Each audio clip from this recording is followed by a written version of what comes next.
E agora a gente responde a pergunta: será que uma base realmente pode ser usada para dar uma noção de tamanho de um espaço vetorial, de um jeito formal e apropriado? E a resposta é sim. Esse é o chamado teorema da invariância, que diz que quaisquer duas bases de um espaço vetorial têm o mesmo número de elementos. E, de novo, um resultado análogo vale para espaços de que não são finitamente gerados, mas a prova é mais difícil, a gente não faz ela aqui. Então, no caso finitamente gerado, o que a gente faz? Esse teorema segue essencialmente de um teoreminha anterior que diz que conjuntos linearmente independentes são menores do que conjuntos geradores. Eles têm no máximo tantos elementos quanto conjuntos geradores. E bases são tanto linearmente independentes quanto geradores. Tá? Então, olha para a primeira base, ela é Li.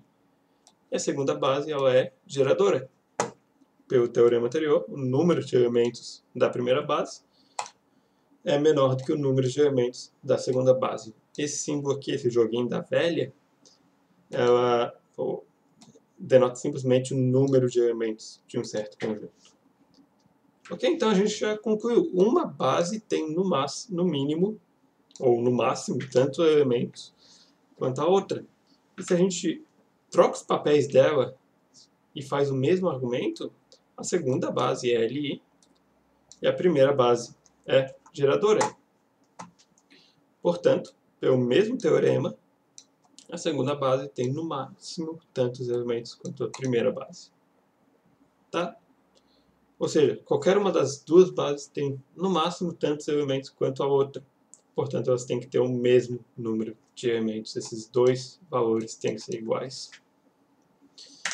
Isso permite a gente definir dimensão de um espaço vetorial como o número de elementos de qualquer base. Tá? Todo espaço vetorial tem base e quaisquer duas bases têm o mesmo número de elementos.